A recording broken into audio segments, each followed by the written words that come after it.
You've been told that a full mall is a healthy mall. It might be the most expensive lie in commercial real estate. In the mid 1990s, Rolling Acres Mall in Akron, Ohio was packed. More than 100 stores, 5 anchor department stores, a movie theater, a local landmark. Barely 20 years later, it was a pile of rubble, and Amazon built a fulfillment center on the grave. And here's the part that should stop anyone who's ever dreamed of owning one. Nothing dramatic killed it. No fire, no single crash. Just a slow sequence of small, quiet failures, each one making the next one worse. If you picture owning a mall as collecting rent checks from a building full of stores, you've misunderstood the business so completely it's worth taking apart piece by piece. Because a mall isn't a building full of tenants, it's a single financial machine, wired so that every store's survival secretly depends on every other store, and on one piece almost nobody's watching. So let's break down the myths. The things nearly everyone believes about owning a shopping mall that are quietly, expensively wrong. Starting with the one that fooled the owners of Rolling Acres. Myth 1. A full mall is a healthy mall.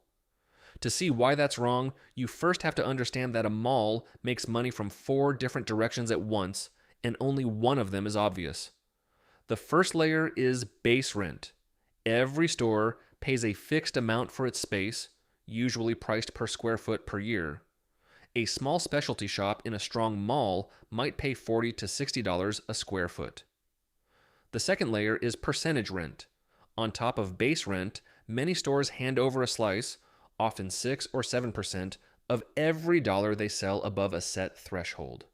When the mall does well, the owner's cut grows automatically without lifting a finger. The third layer is CAM, common area maintenance, where the tenants, not the owner, pay their share of cleaning the floors, lighting the halls, running security, and keeping the escalators moving.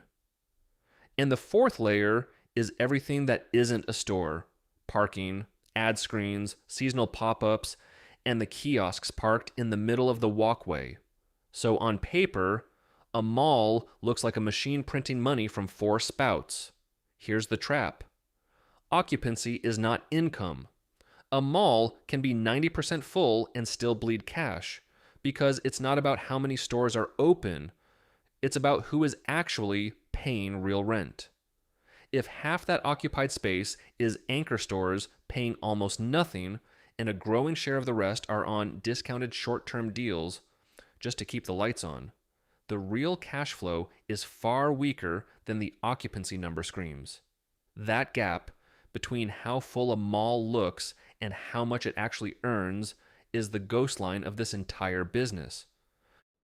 Rolling Acres looked nearly full right up until it didn't. Read that again. Full is not the same as healthy. Myth 2. The giant anchor store is your best tenant. It's almost the opposite.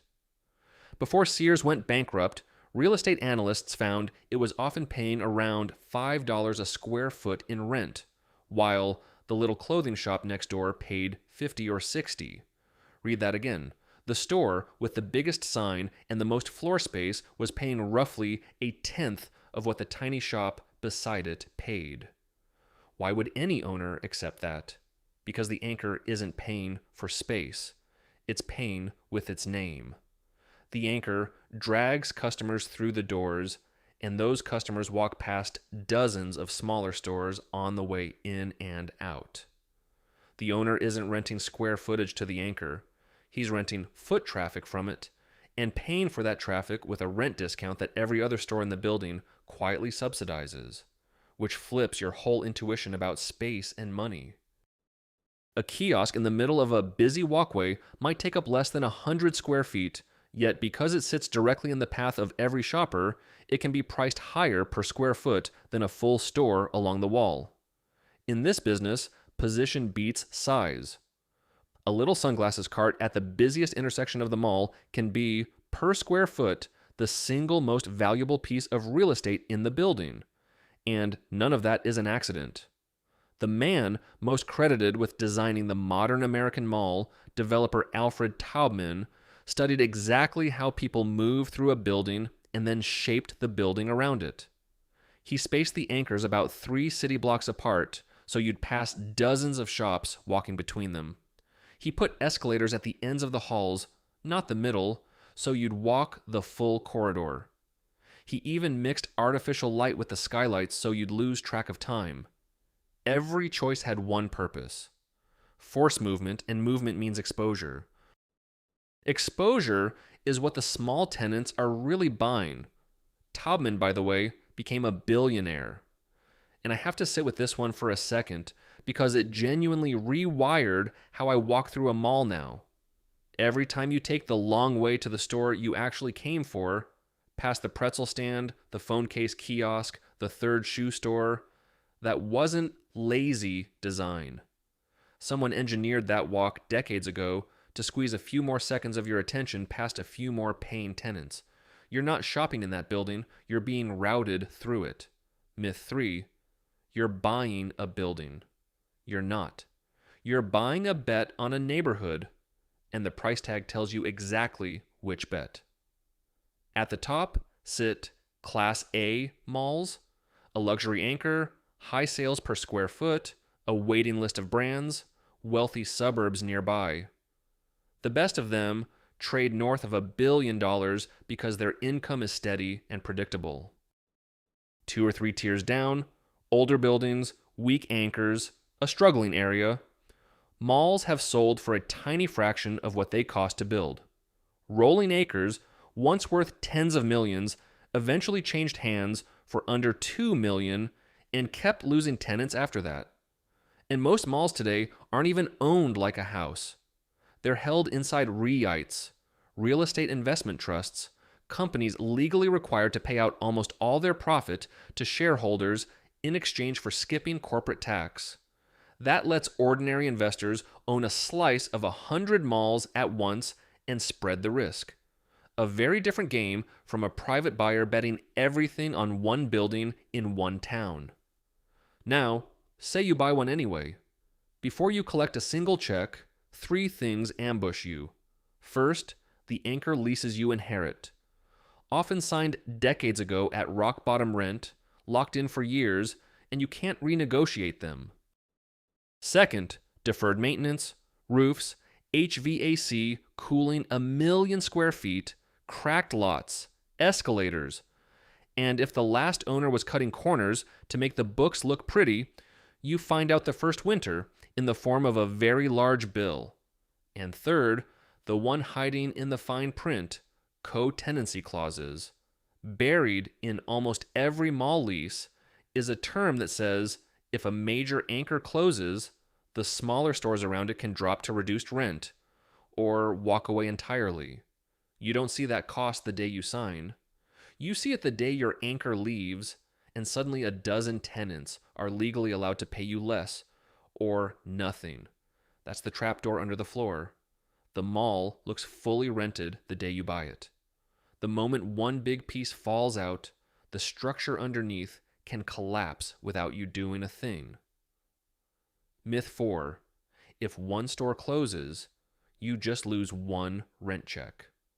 This is the myth that has quietly bankrupted more mall owners than any other, and it's the co-tenancy trapdoor in action. For most of the 20th century, department stores like Sears were the backbone of the mall. Developers often wouldn't break ground until 1 or 2 anchors had signed because banks wouldn't lend without that guaranteed foot traffic. Then, accelerating after 2010, those same anchors started closing. Sears, once the largest retailer in America, filed for bankruptcy in October 2018, and roughly 80% of its stores sat inside regional malls. One major mall owner had Sears in dozens of its properties at once, and because of those co-tenancy clauses, a single anchor closing doesn't remove one rent check. It can trigger a cascade of rent cuts across dozens of surrounding stores, all from contract language written years earlier, back when everyone assumed the anchor would stay forever, and you can't just fill the hole. These anchor boxes were built for one kind of tenant. Floor plates over 100,000 square feet, loading docks, layouts that convert into almost nothing else. One owner reportedly spent around $100 million over 3 years just to carve a single old department store into 4 smaller spaces.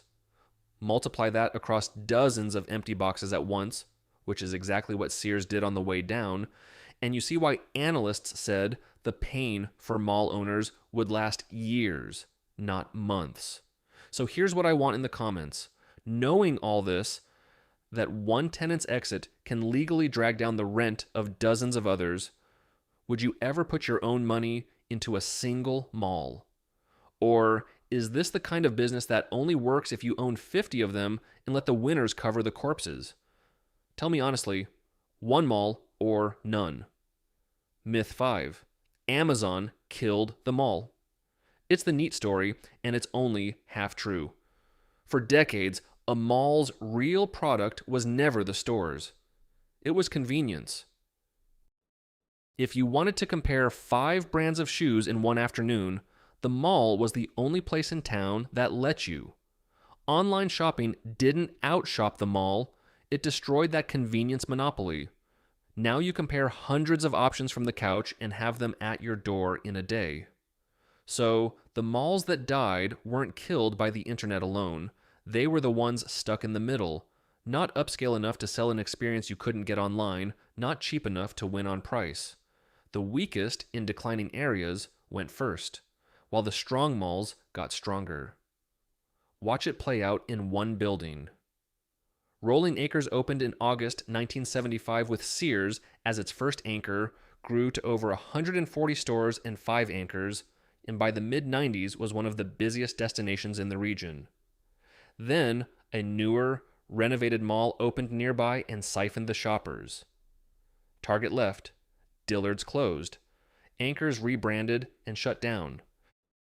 The mall closed to the public on Halloween of 2008, with only Sears and a JCPenney outlet clinging on through side entrances. Sears finally went in 2011. The last tenant left at the end of 2013. Then the building just sat there. Scrappers tore out the copper wiring. One of them reportedly died doing it. Vandals smashed the skylights, and years of rain and snow rotted the place from the inside. The owners had stopped paying property taxes back in 2006, and the city eventually had to take the property for more than $1 million in unpaid taxes. It was demolished in stages between 2016 and 2019. In November 2020, Amazon opened a fulfillment center on the same ground, a near-full regional mall to Rubble to a warehouse, in under 2 decades. But notice what actually saved the survivors. They stopped selling products and started selling reasons to leave the house. Restaurants that need a table, gyms, urgent care clinics, co-working, movie theaters, and indoor attractions. Some malls turned whole wings into apartments and hotels. A computer screen can deliver almost anything to your door, except a reason to physically go somewhere. So, does owning a mall actually work? Honestly, it depends entirely on which mall, and the gap between the two outcomes is enormous. In the good version, you own a well-located mall with strong anchors still pulling traffic, a healthy mix of restaurants and services alongside retail, and low vacancy. Base rent, percentage rent, and CAM reimbursements roll in steady and predictable every month, and the value holds or climbs as the neighborhood grows. That's the outcome that turned the biggest mall companies into some of the largest real estate businesses on the stock market, and made men like Taubman billionaires. In the bad year version, a single anchor closes. Co-tenancy clauses trigger. A handful of tenants renegotiate down, a few more leave when their leases end. Utilities, insurance, and property taxes keep climbing no matter how many stores are open, because those bills are tied to the size of the building, not its occupancy. The empty anchor box sits dark for a year, 2 years, generating nothing while still costing you to secure and insure. And that fixed CAM pool now splits across fewer tenants, so the loyal stores that stayed are quietly paying more to light hallways with less traffic every month. Same building. The difference between those 2 years is the difference between a growing asset and the next rolling acres.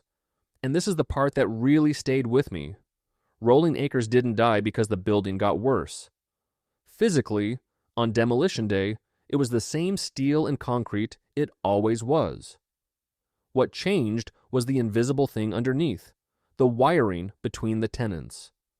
One anchor pulled out, the co-tenancy dominoes fell, and the financial floor dropped out from under everyone still standing there. The building was never the business.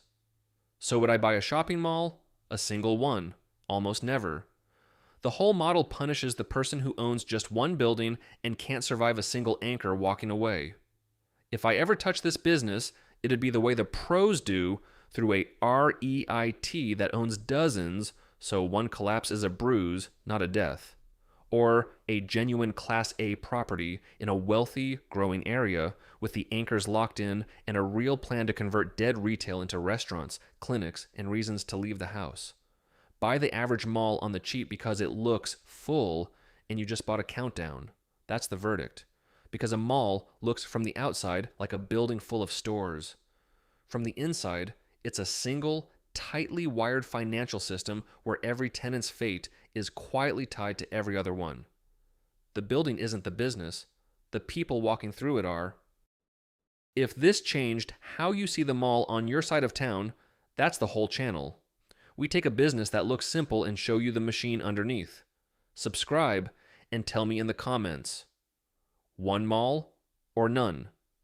Next time, a business that prints cash on the way up and destroys everyone who bought at the top.